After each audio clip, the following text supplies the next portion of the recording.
Welcome to 1850 Main Street, a place where friends get together and talk about their country and hope for a brighter future. Your hosts have built this spot over the past 40 years, meeting every day with people who are in the headlines and behind the real stories. Today, Rob Walgate and Alan C. Duncan from the Public Square are joined by David Zanotti, the CEO of the American Policy Roundtable. Since the Biden campaign has officially become the Harris campaign and it looks like she's on track to become the Democratic nominee, what about the presidency right now? So we go from cover up to the next impossible question, which is what's really going to happen next? And I got a feeling that while there's been heaven knows how many lawyers and how many briefs prepared, filed, research documents, plans, I can't fathom the amount of beverages, snacks, and meals that have been consumed in long overnight sessions and people sleeping on couches and cots because they've got an incredible amount of work to do at the DNC and in the Harris campaign now and across all 50 states to pull all of this stuff together in time to make it look like it's legal and hope that none of the tires blow out. And I also think to make it look like they're going to be different than the administration that's been in power for the last 4 years, because I think that's something. And then there's that problem. Well, yeah, they're going to have to defend. I mean, are they going to try and distance themselves from that, or are they going to try and defend that? Because are you just changing the person in the uniform? So before we actually get in, and I don't think we'll actually get into the conversation about the speculation of how a campaign would unfold between the two main players. That's going to become obvious. That's the easy stuff. That's the stuff everybody's going to talk about. What is confusing the living daylights out of most people is, do I really want to bother to find out what the rules of a convention are? And a lot of people are just saying, this is so flippin' controversial and complicated. Just do it. Just get something done. She's on the ballot. Put it on. Just print the ballot. Enough. Because they just can't handle all the process. I want to talk about that for 1 second. It's ironic that the people who have been talking for so long about preserving democracy and the threats to democracy are basically in a position right now of making democracy up as they go along. The democratic process of holding 50 political primaries in 50 states and having a nominee come forward has been found to be inconvenient. And it's not inconvenient because the person that's involved is physically incapacitated. It's inconvenient because the polling numbers show the person that everybody voted for can't win. So we got to take all that stuff and throw it away and torch it, burn it in a big garbage can. And we've got to make a change and start over. Am I missing something here? No, the previous episode of 1850 Main Street talked about a cover-up. And I think we can go all the way back to the beginning. And the cover-up was the process to nominate a candidate on the Democratic side for president of the United States. They didn't have the heart back then to tell the guy that was sitting in the Oval Office, you're not going to be good enough for 4 more years. Thanks, but it's just not going to work. Yeah, so they allowed him to get all the votes. I mean, do we really believe that Vice President Harris would have come out on top had they had a primary process that would have been open and honest?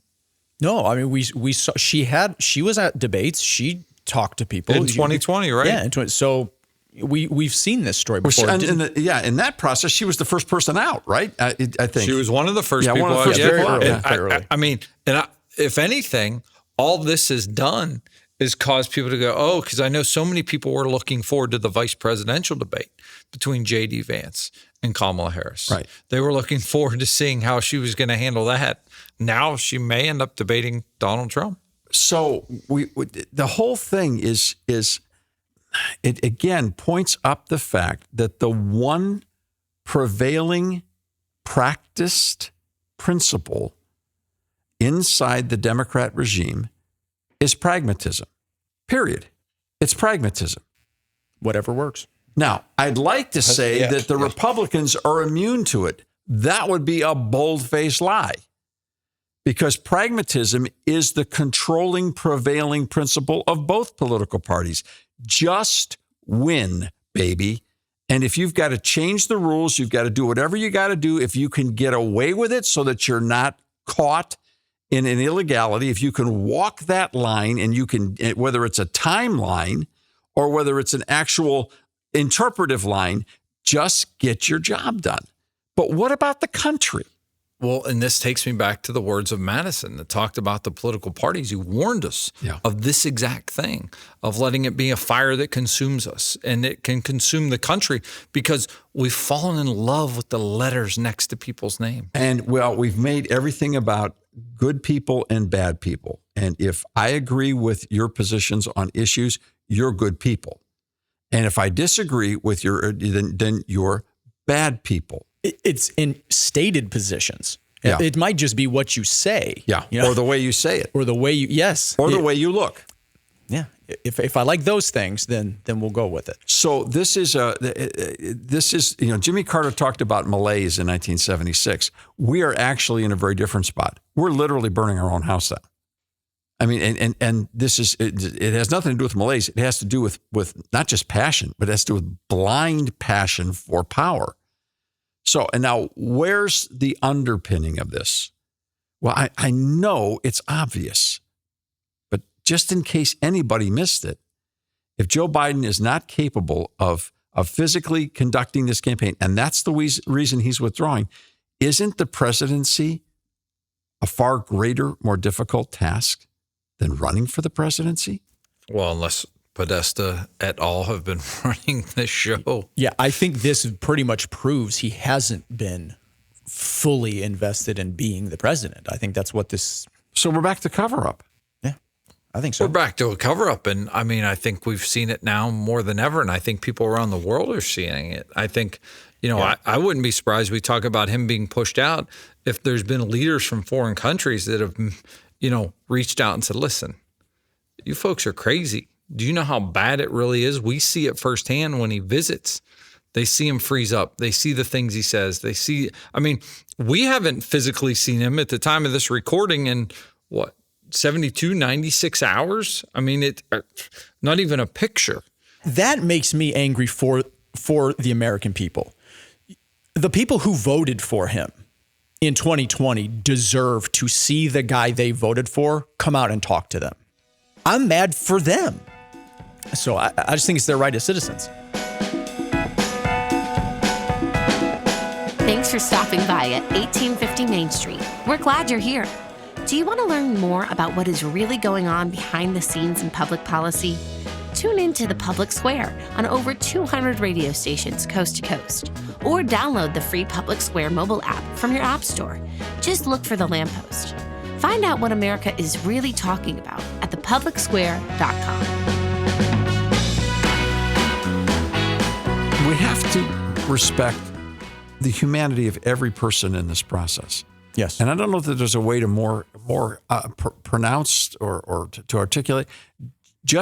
And right now, I think it's a fine time to communicate because I think there's so much confusion about the weather, right? The climate, the temperature, all that surrounds this. It's sort of like we're all in the midst of a hurricane, and we're not exactly sure where we are in the process. Is this the eye? Is this the end? Where are we here? There's a tremendous amount of, and we don't have to be here. No. This did not have to happen. But what needed to happen was the honesty somewhere along the line for people to say, I've got to put the welfare of our country and the health of the commander-in-chief, whether I agree with the political ideas or not, the health and capacity of the commander-in-chief has to come above the ability to advance an agenda through the commander-in-chief. Well, that's been the interesting part to see quotes from people in regards to President Biden withdrawing from the campaign is the fact that people were like, oh, he doesn't understand. He needs to make a decision. He's too old. Like all these negatives about him, but then he makes a decision they like, and they're like, oh, he's a patriot. How noble. And I'm like, wait a minute. The guy was an idiot 8 hours ago. Like, how does this work? Part of me says just give it to him. We all know that's a fake, that we all know that's a lie. So it's just give it to him. Fine, he's a patriot. Let's move on.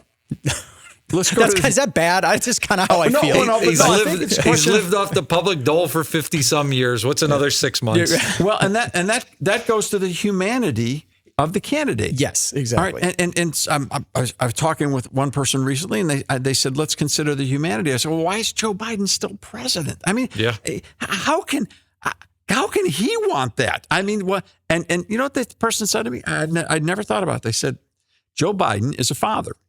He loves his family. Thank God he does. And Joe Biden has a sense of moral responsibility for his son, Hunter. Joe Biden may even feel that somehow he could have or should have prevented Hunter from getting into the trouble that he got into on a number of fields, in a number of ways. Now, one thing is certain. If Hunter Biden, or one thing seems certain, let me correct myself, is that if Hunter Biden doesn't receive a presidential pardon, he's going to spend a significant amount of time in jail. Maybe Joe Biden wants to stay president long enough to see Kamala Harris elected or not, and then before he leaves office after the election, pardon Hunter and whoever else he wants to pardon for whatever issues that he wants to pardon them for. But he doesn't want that to be blowback against the election process. It makes sense. That's why I think it'd be interesting if Donald Trump came out and said, Joe, I'll pardon Hunter. I'll do it. If I'm elected, I'll pardon him for you. I think that would just be a very interesting political maneuver to say, maybe, and that would get to the humanity of it as well. And by the way, I'm not suggesting, I don't want anybody writing in going crazy that we've gone soft in the head and we've lost our spiritual perception and our telescopes are all broken or whatever antenna.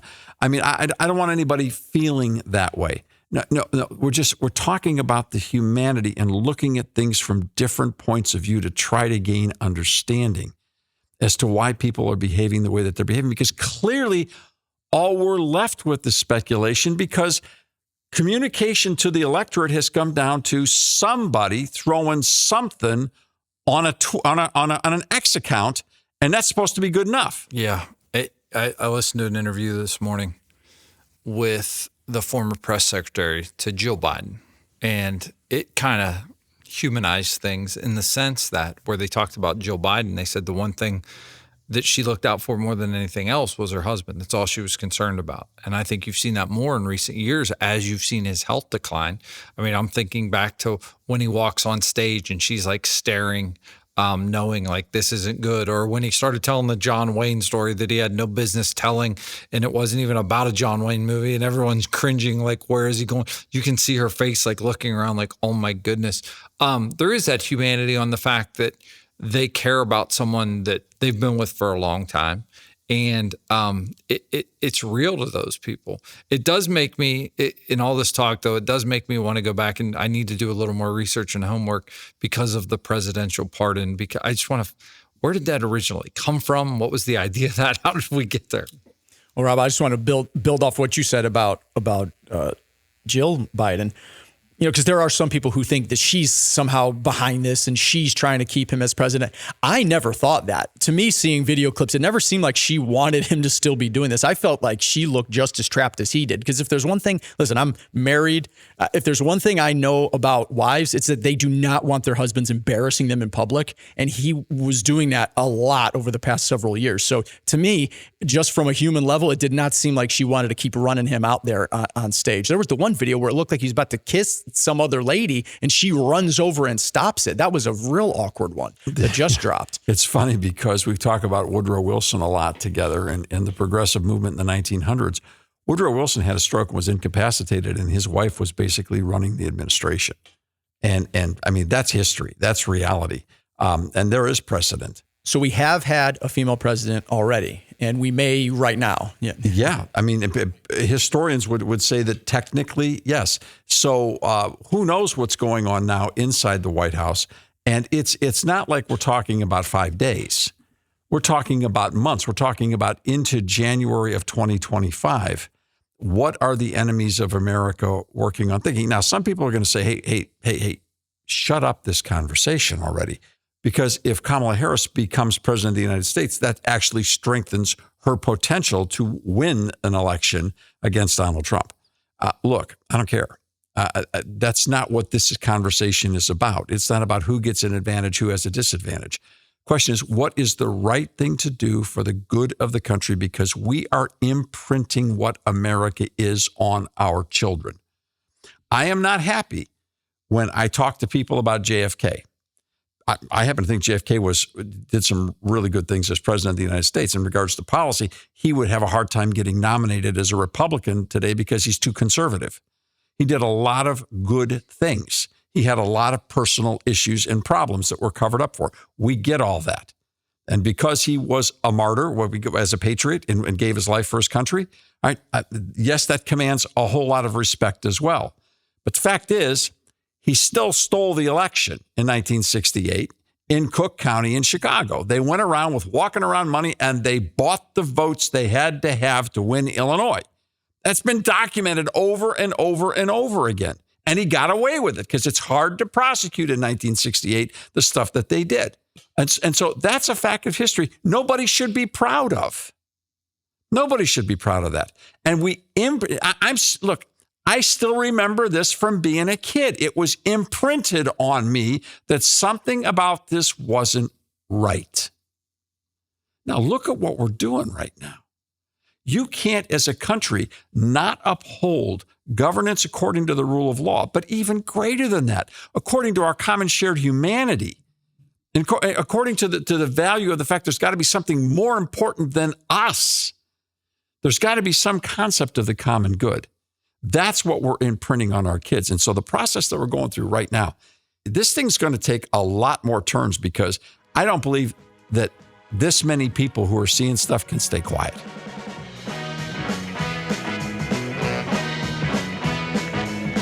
The conversations are just getting started. To get connected, check out 1850mainstreet.com. We don't data mine anyone or sell your information. Subscribe today so you don't miss a single conversation. We'll see you next time here at 1850 Main Street.